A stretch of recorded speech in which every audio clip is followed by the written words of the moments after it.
Hallelujah, সবাইকে জয় যিশু ঈশ্বরের গর্ব। আমি যেমন রোজ যেমন রুটিন অনুসারে আশীর্বাদের বাক্য আসি, আজকে পিতার সেই আশীর্বাদের বাক্যতে আসতে পেরেছি, প্রভুকে অসংখ্য ধন্যবাদ করি। তো আমি প্রার্থনাতে যাব। সর্বশক্তিমান ঈশ্বর পিতা, তোমার মহানামে ধন্যবাদ করি পিতা। স্বর্গপিতা সিংহাসন পাদুর তোমার চরণতল প্রভুগ, তোমার দাস হতে আমি প্রার্থনা করছি প্রভু, যে সন্ধ্যা রুটিন অনুসারে রোজ তারা পিতাগো সেই আশীর্বাদের বাক্য তারা তাদের মধ্যে যাচ্ছে পিতাগো, তুমি আশীর্বাদে পরিণত করো প্রভুগ।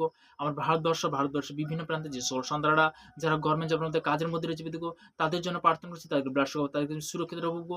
অনেক সন্তান ট্রাফিকের মধ্যে বিদ্যুৎ আটকে আছে বিদ্যুৎ, তাদেরকে তুমি সুরক্ষিতভাবে যে অবস্থায় যেতে চাই বিদ্যুৎ, তাদেরকে তুমি সেই স্থানে তুমি পৌঁছাবো।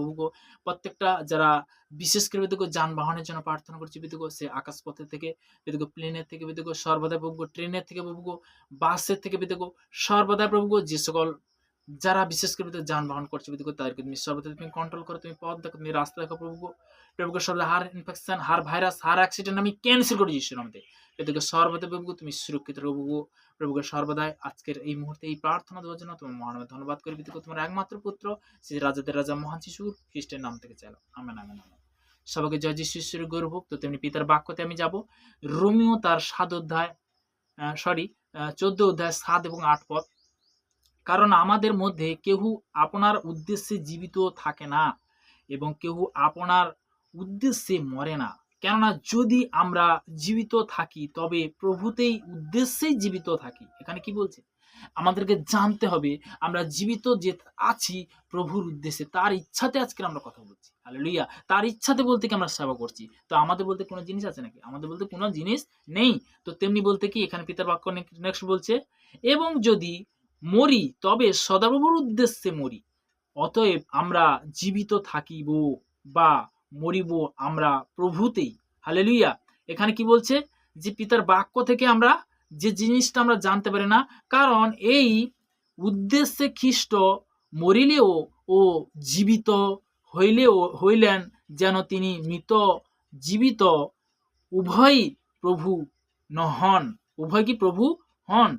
মৃত হলেও সে জীবিত থাকবে। কেন? যে আমরা আজকে প্রভুর বাক্য নিয়ে যাচ্ছি। হালেলুয়া। পিতার বাক্য নিয়ে আমরা যাচ্ছি। তো তেমনি বলতে কি একটা জিনিস কি, বহু জন আছে, কিন্তু কজন পিতার সেবা করার জন্য কজন পেয়েছে? পিতার বাক্য বলে গেছে জন তার বিশেষ করে 14 অধ্যায় 15 পদে, তোমরা যে মনোনীত করেছো আমার নয়, আমি তোমাদেরকে মনোনীত করেছি। পিতা বেছেছে, চুনেছে। তো তেমনি বলতে কি তোমরা ভালো কাজ করে গেলে ভালো প্রতিফল পাবে 100%, 100। হালেলুয়া। আমরা প্রভুর বাক্য বলেছি। তো তেমনি বলতে কি খুবই সুন্দর প্রস্তুতি হোক যে আমরা সেবা করার জন্য পিতা যে যারা সেবা করছে প্রত্যেকটা সন্তান, তারা কি নিজের ইচ্ছা করে যে আমি যে করছি, আমার কথা বলছি, আমার কোনো ক্ষমতা আছে নাকি? আমাকে প্রভু আজকের নিয়ে এসেছে বলে আমি স্বপ্নে ভাবিনি, কিন্তু প্রভুর যে সেবাতে নিয়ে এসে আমি কখনো ভাবিনি। হালেলুয়া। সেই সন্তানকে যে আজকে নিয়ে এসে প্রভুকে অসংখ্য ধন্যবাদ করি। প্রত্যেকটা সন্তানের ক্ষেত্রে বিদেগো তাদের মধ্যে তুমি সেই যিশুর স্বভাব নিয়ে আসো প্রভুকে, তাদের মধ্যে তুমি যিশুর গুণ নিয়ে আসো, প্রেম, ধীরেজ, ভালোবাসা, ক্ষমা তাদের মধ্যে নিয়ে আসো প্রভু।